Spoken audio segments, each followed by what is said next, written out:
Get started. I'm going to hand back your drafts from Monday, and I'll tell you what we'll be doing today. Is the leak lever rock?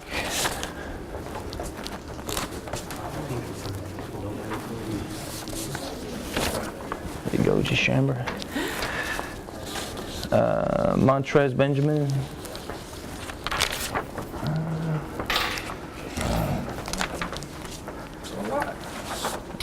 Eric Eiffel. There you go. Mariah Bozeman. There you go. Rana Knight. Kenea Howard. Jawanka Mosley. Sydney Horn. And Alexis Long are the other two. Okay.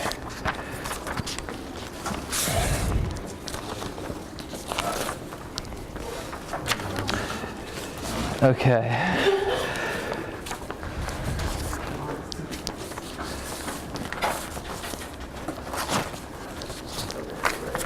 All right.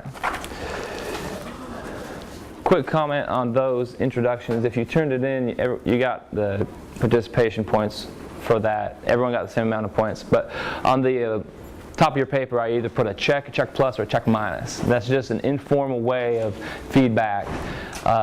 In place of like a grade. Like if I thought that if I was really impressed with your introduction, I'd give you a check plus. If I thought it was okay, I would give you a check. If I thought it needed some more improvement, I'd give a check minus. These are all drafts.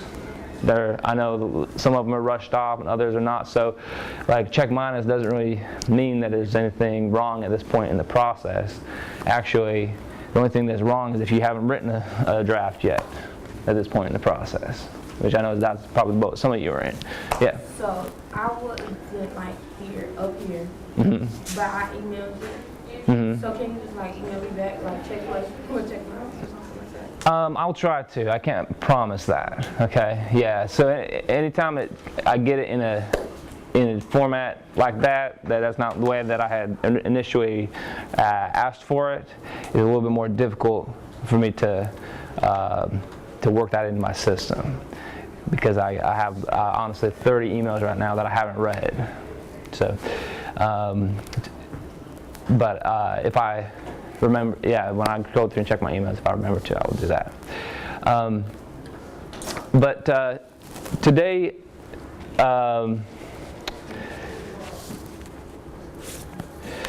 we're going to be teaching you something that I want you to take some notes on, because we'll be talking about this again throughout the semester. Right on back. Mm-hmm. Yeah, that's yours to keep. I don't want it back again. So, first off, you're pulling out your notebooks. First thing I put on my agenda for today is I want you to spend 10 minutes free writing on your topic, problem solution essay. So actually, we're gonna have. I'm gonna make it 5 minutes. Actually, though, so I'll stop you at 9:10. It's 9:05 right now. I just want you to just write out your thoughts on your problem solution essay. Okay.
Yeah, right.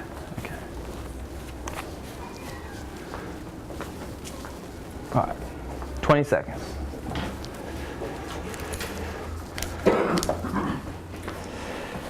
Okay.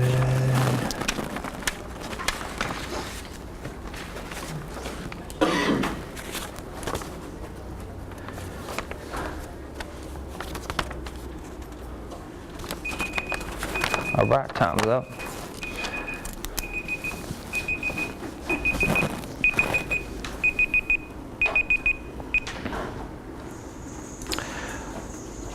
All right, so how did that exercise go for you? Great. All right, raise your hand if you do that, something similar to what we just did when you're writing a paper, just in general, free writing. Yeah? All right. And so raise your hand if that's a new experience for you. You don't usually do that. Yeah? New experience, new experience? Okay. So what did you think? What did you think about it? You get some good ideas down? It's kind of the foundation of writing? Okay. And what did you think about it? I'm curious, for the ones that raised their hand and said, it's a new thing for me, I'm just kind of curious if you thought it maybe could be beneficial. Or, yeah, okay. So what we just did basically is a creative exercise dealing with the problem solution paper. Now, of course, depending on what you wrote down, how you feel about those ideas, you will either, one, discard what we just did, what you just wrote, and start over, start again if you don't like it. Two, you will maybe type it up, and that might form the foundation for your paper. Or three, maybe you'll just reread it a few times and think through, okay, why am I saying this particular thing? And then go from there. But this kind of activity is really an important part of the process of creating great writing, creating a good paper,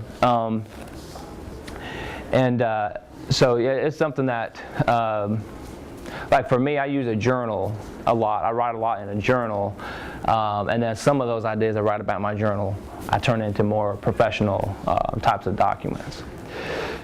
But I'm going to look later on in class. I want to look at some specific introductions from the problem solution essays from this class and give some specific feedback. Hold on a second.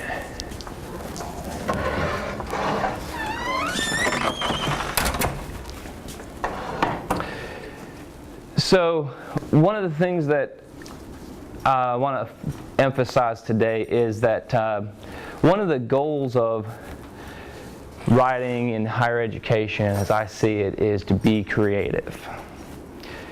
And I don't know if that's similar to how you think of writing in higher education or not, but it's definitely how I think of writing in higher education. Or in other words, another way of putting that is, in my personal opinion, as a professor, but also as former student, my personal opinion is that the people who get the most A's in college tend to be the ones that are most creative in their thinking. Well, you may say, well, I'm not a creative writer. I'm not talking about like being a poet and stuff. I'm talking about just approaching any assignment creatively. And I think that this benefits you not just in school, but in the workplace. Like, I don't know if any of you are impressed by like Steve Jobs. Right? Anybody in here impressed by Steve Jobs and his success? Yeah. I am, and I think he's a creative thinker, and he's just one example I would turn to. Like for me personally, another person that I'm impressed with his success and the way he approaches his work is another famous person is like Will Smith. And so, but there's lots of examples and people who you were impressed with, and you think that they're good role models for successful people. We may have some different people you and I in our minds, but we probably have some common ground, like with similar qualities we're looking for. And so I think that if you want to make a lot of money, or you want to be a teacher, or if you want to go to graduate school, that you need to practice what educators refer to as higher order thinking skills. Okay, higher order thinking skills. And that's what I have written on the board here, is a diagram. This is something that is based on some research that's been done on education. So, like I said, if any of you are planning on being educators, K through 12, you'll study this in your education major. But this is what's called Bloom's Taxonomy. And Benjamin Bloom was a researcher in the middle of the 1900s, and him and a group of people created what is often referred to as Bloom's Taxonomy. But a taxonomy is just a system of classifying things, and they tried to classify what's really important in education. And so I'm going to explain what Bloom's Taxonomy is, and then I'm going to tie it back to our problem solution essay and tell you how keeping this tool in mind can help you write more effectively. So in Bloom's Taxonomy, and it was originally created like in the 1950s, and this, what's on the board, is what I want you to be writing in your notes, just to be abundantly clear. Because this is what I'm going to be referring to again later on in the semester. So it's not just going to be like a one-time lecture, like this is Bloom's Taxonomy, now we're going to talk about something else next week. I'll keep coming back to Bloom's Taxonomy because I think it's important. So basically they created this pyramid of important skills that a well-educated or well-learned person uses in their thinking. And so again, I would say that somebody who is a good student or successful in the business world, oftentimes they display they make effective use of these different skills. So what we have at the very bottom is remembering. And the reason it's set up as a pyramid is that it was originally thought that you should start at the bottom of the pyramid and work your way up when you're learning a new thing. And by the way, this doesn't apply just to writing. Like you could apply this to anything that you want to excel at. You could apply it to chess. You could apply it to football or to any sport, really. And so remembering is the first step. In order to do well at something, you have to be able to recognize and recall facts. Like, let's take football as the example. In order to succeed in football, you need to learn and remember complex plays. And so if you don't remember those facts, you're not going to excel at the technique because you need the knowledge first. And so that's kind of like square one, or step one. And the second step is understanding. So you can know all the plays in football, but if you don't understand, why this play is the best in this situation, then it's not as effective to just know all that. And so remembering leads to understanding, which then leads to applying. And applying is putting something into practice, so doing the work. So applying the facts, rules, or concepts or ideas. So just again, going with the football analogy, once you understand that there's all these different plays, you know what they are, you need to be able to do your part on the field, like be able to put that into practice in specific situations. But then these last two steps have more to do with thinking than with action, and evaluating and creating. Evaluating is, or analyzing actually, the last three. Analyzing is breaking down information into its component parts. So breaking something down. Okay.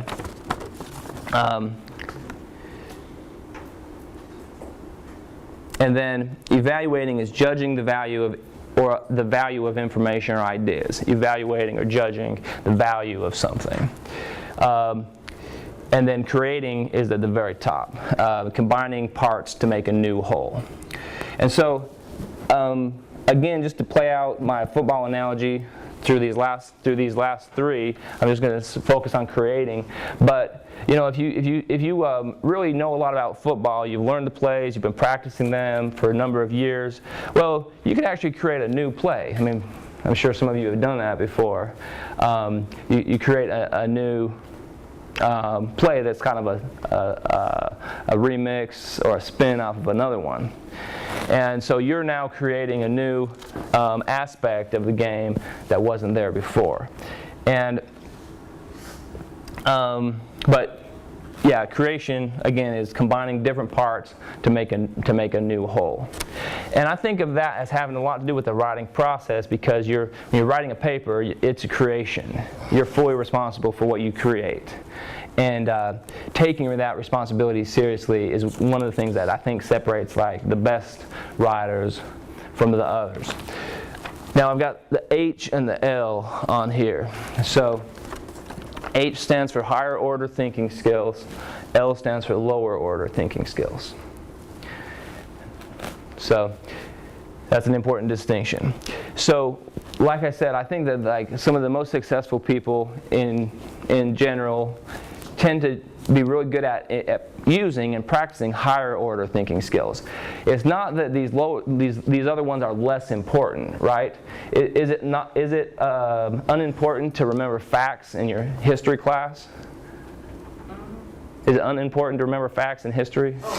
No, it's important. In history, in order to get an A in history, you have to remember the facts, right? You have to know the facts and understand the material and stuff. So these lower order thinking skills are important, but generally it's considered like within education that these ones kind of lead you to these ones. Kind of like the ultimate goal is not just to memorize facts and learn information and convey it back to your teachers. The ultimate goal is to start to create and evaluate and analyze stuff for yourself. And I think writing gives you a lot of opportunities to do that. So does anybody have any questions so far or comments about that? No? Do you see the relevance of it to writing? All right. So I want to look at a few examples from the class now.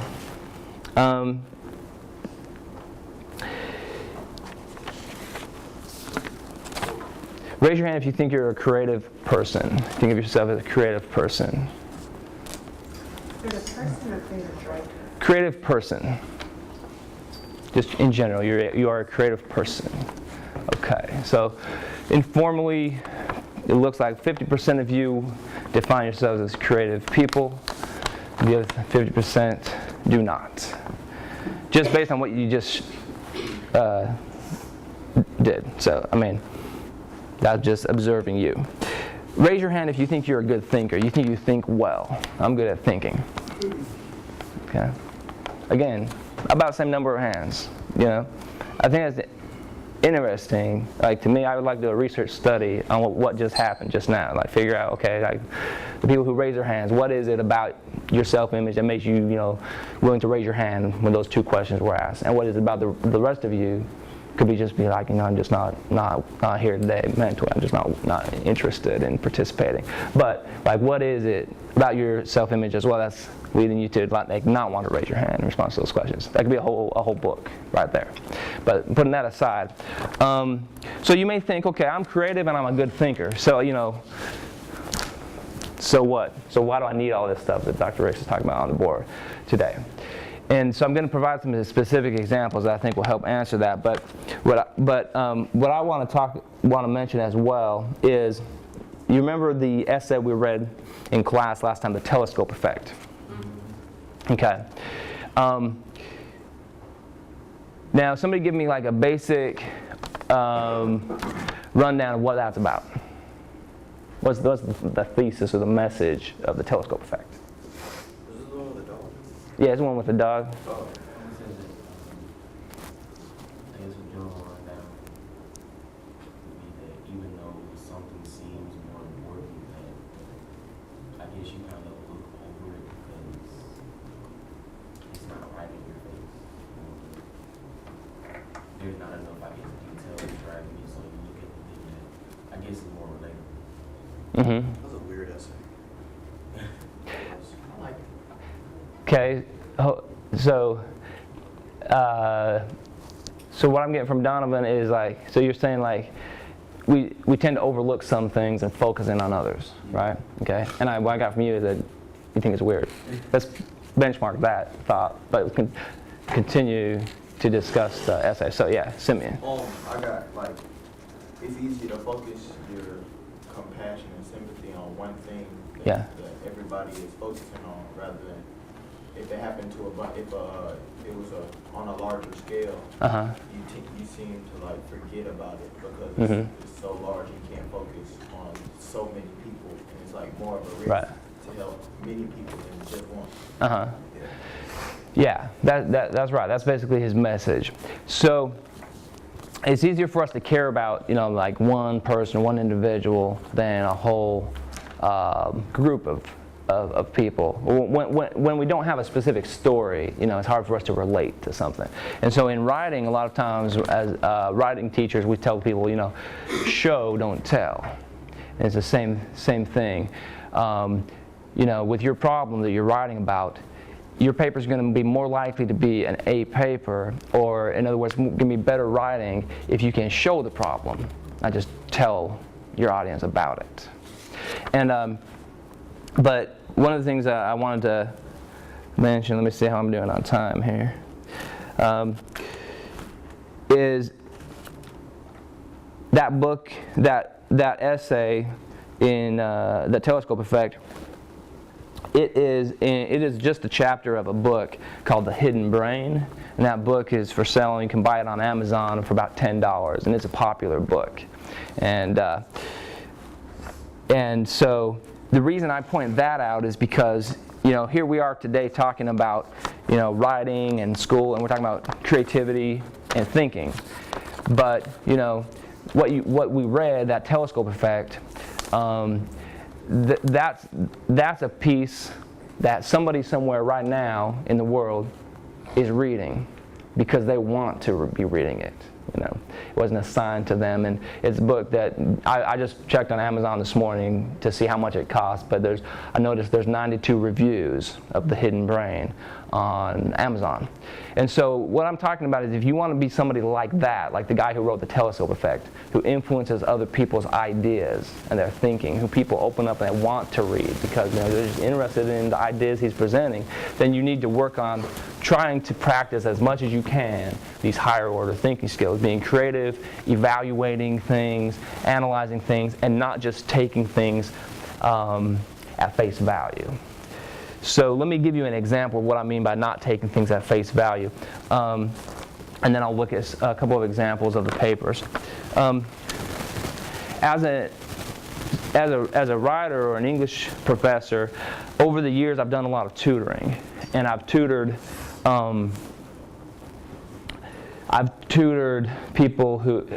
lot of people who were not students in my classes.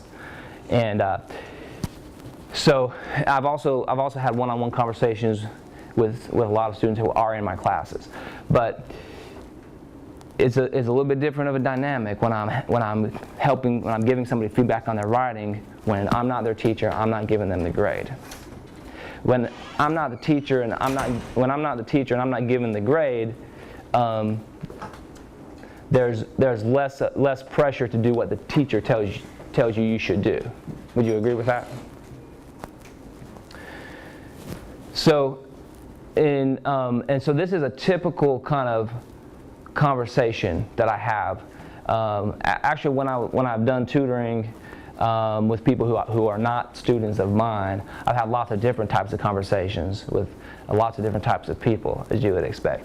But one of the typical conversations that I have again and again, and I've done tutoring of writing for many years, is something like this. Like I'll say, this sentence right here, I'll read this sentence out loud, and I'll say, what do you mean by this? And the writer will say, well, is there something wrong with it? Do I need to change it? And I said, no, I don't even know, if you need to change it. I just want to know what you meant by it, because I'm not sure I get it.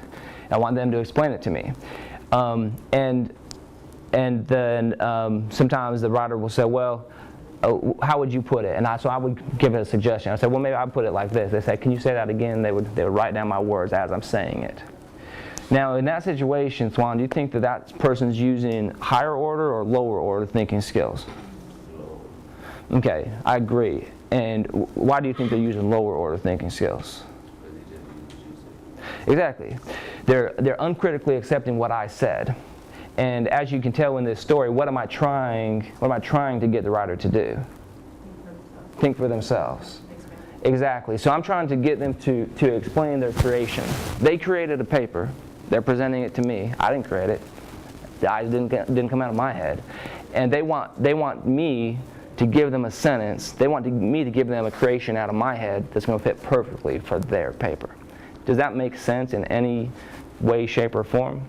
Not really, because that's lower order thinking skills. So it's a similar type of thing. Anytime you think about not just your relationship or your conversation with conversations with me, but any of your teachers, anytime your teacher says, I want you to think about this in your paper, I want you to do this in your paper, don't accept uncritically that they're just giving you direction. Don't just say like, oh, so you want me to just so you just want me basically to rewrite the introduction and I'm good.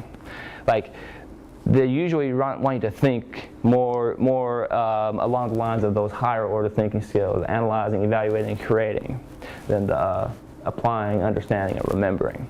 But the first step is knowledge, learning about your topic. Okay, so I asked a couple of people in here if I could share from their papers. And Zalika and Thwan. Did I hand yours back to you? Okay. Thank you. Yeah, so sorry, I was gonna just keep it up there, and then I would. Okay. And yours. Intro. Okay.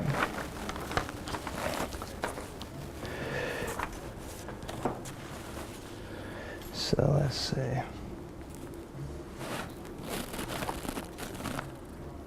Okay, so I'm going to start with yours, Thwan. And so I'm going to read you Thwan's introduction. He's graciously offered to let me share this with you, and then I'm going to read you the feedback that I actually wrote on it last night. And then we can talk about his draft. So, Thwan says, one issue in my community is littering. Littering leads to pollution, stray animals, and just plain doesn't look right, and can even lead to a fine. Littering is either done because people are lazy, there is nowhere to put their unwanted trash, or because they have been doing it or have seen someone else do it. There could be a few solutions, such as more trash cans, eco-friendly packaging, or even by posting more no littering signs that alert you that you will be fined if caught littering.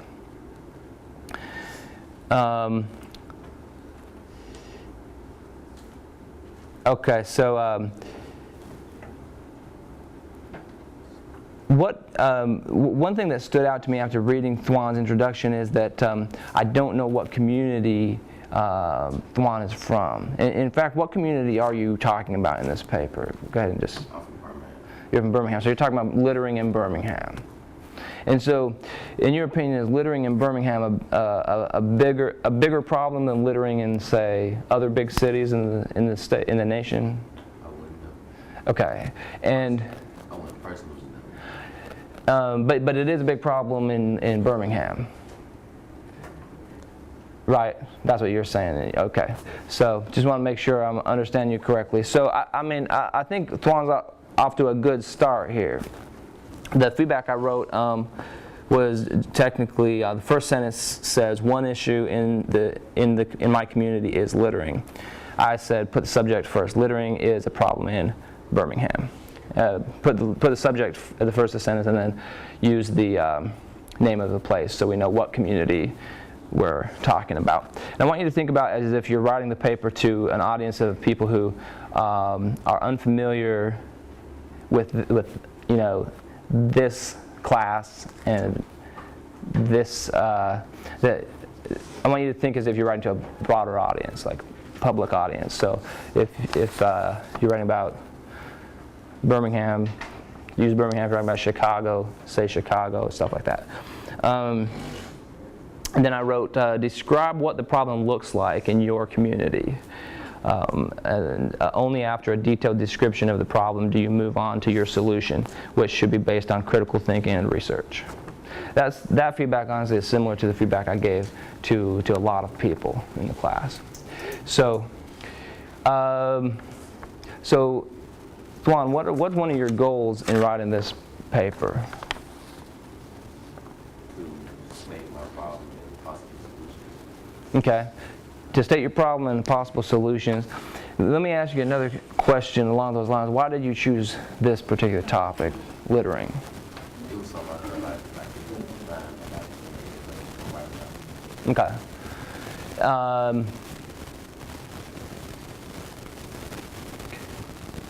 And is it a topic that you care about? Okay. So if I asked you today to donate $5 that I promise you I will put towards like an organization that's going to reduce littering in Birmingham, would you be willing to consider that? Yeah, I would consider. Okay. Okay. And so why am I asking Tuan these questions? A few years ago when I was teaching at Florida State University, I had a student who gave us a persuasive speech. The assignment was to give a persuasive speech. And so one of my students decided she would write her persuasive speech trying to persuade the class not to text and drive. She did a pretty good persuasive speech. At the end of the persuasive speech, I asked her, just out of curiosity, do you text and drive? And she said, oh yeah, I do it all the time. Now, I want you to think about what your topic means. Again, thinking about the telescope effect and that book that somebody's out there reading right now because they're interested in the ideas. I want you to think about how people are going to interpret the ideas, and including how you present yourself in your essay. You know, there needs to be a rhetorical context what you write about. Meaning, you need to tell your audience like, this is why you should care about this. Like, Tuan, you need to convince me to care about littering in Birmingham for your paper to be successful. And same would go for everybody in the room. So, in terms of this diagram on the board and stuff, like, Tuan, how do you think you could use, how do you think this might help you in writing your paper?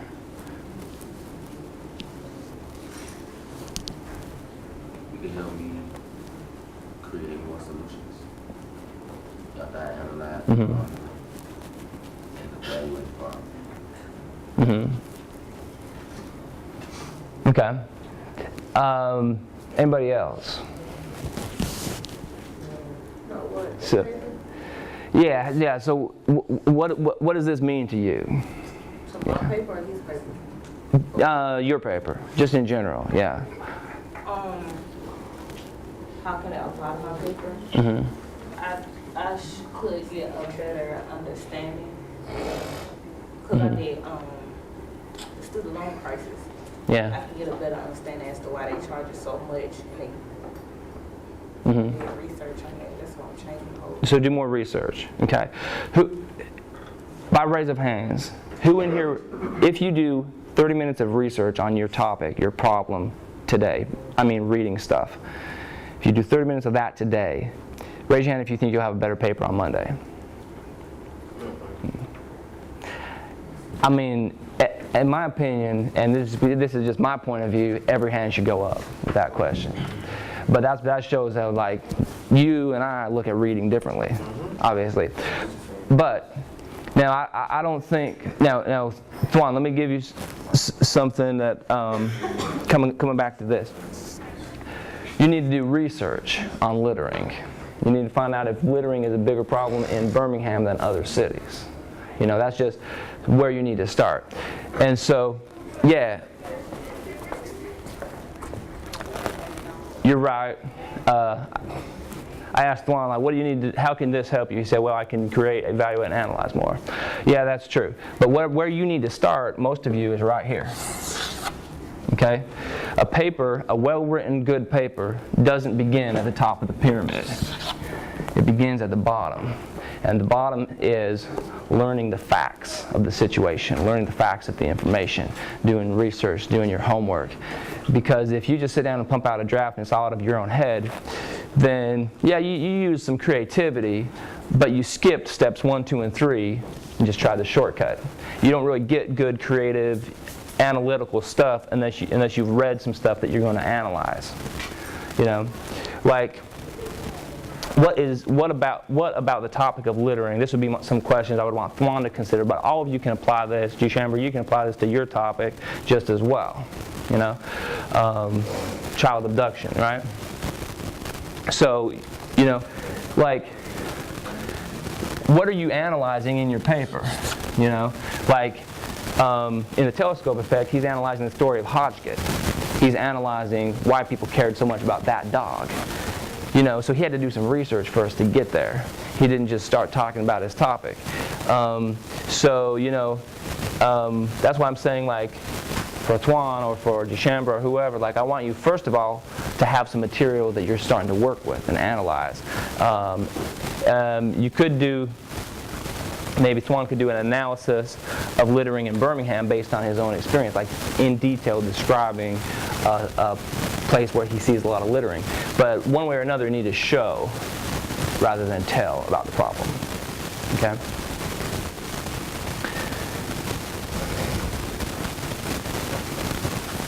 Okay, so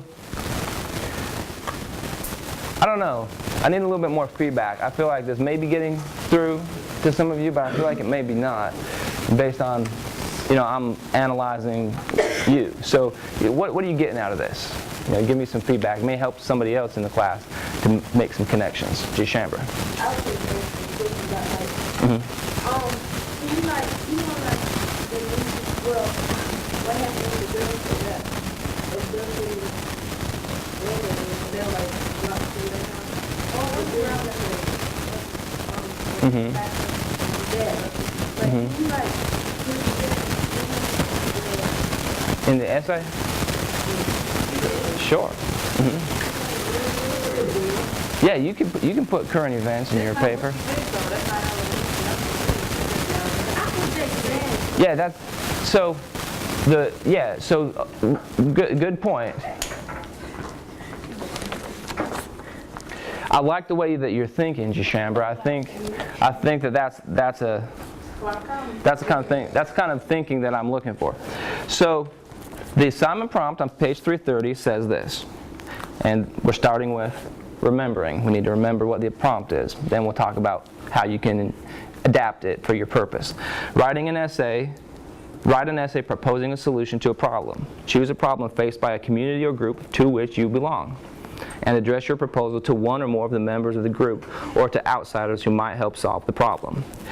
So based on that prompt, can you write about something that happened somewhere where you're not from? It's kind of a trick question, actually. You want me to give you my answer? Sure. Okay. My answer is the paper has to be about the community from which you're from, but it doesn't have to be exclusive to your community. And so here's two terms that I think are important with the problem solution essay.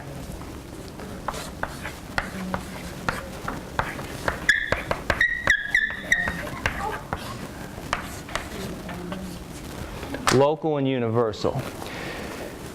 Littering is a problem in Birmingham, but littering is a problem in Huntsville as well, or anywhere in the nation. It's not exclusive to Birmingham. Child abduction is a problem nationwide too. So it's what I would call a universal problem. But you have to focus on your community in the paper. That's what the prompt says.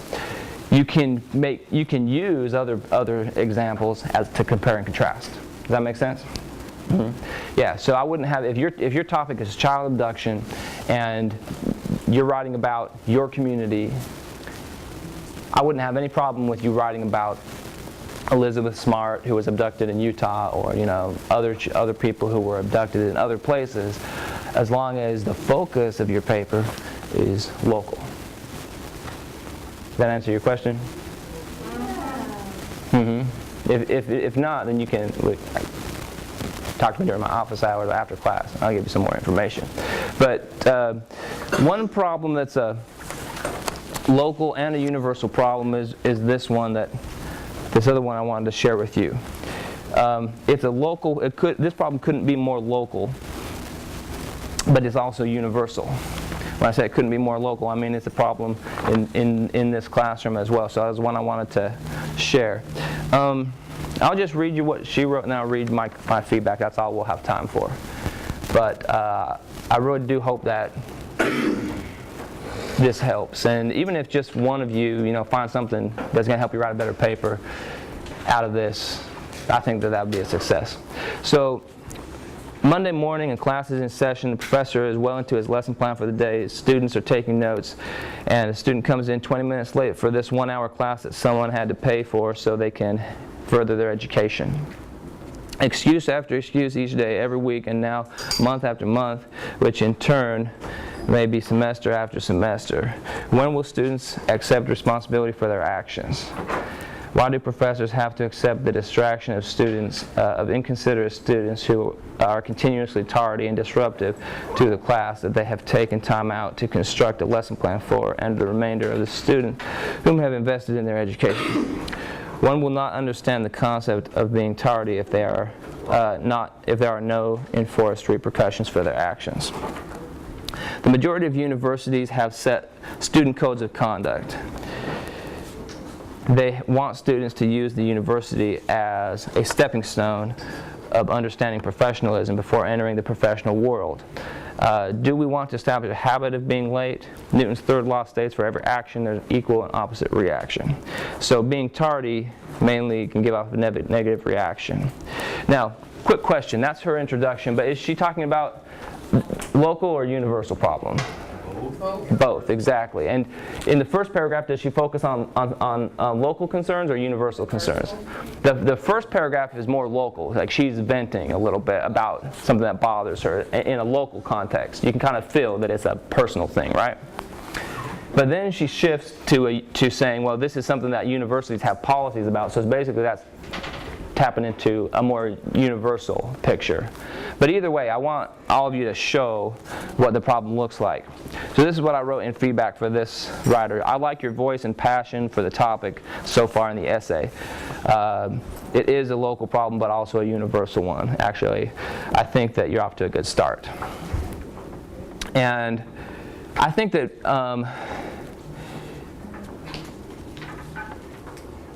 this draft here is,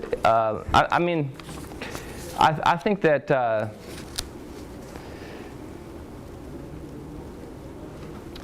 what most of you need to, well, one of the main things I gave in feedback to, I'm trying to think right now about how it all applies to that on the board, but just putting that aside, like one of the main things I said to most people is you're getting to the solution way too fast. Some of your intros, you were talking about the solution in the second sentence.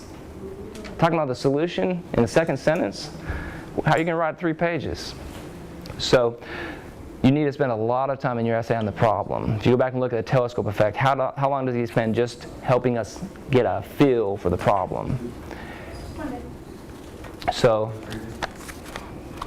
class is dismissed. Okay.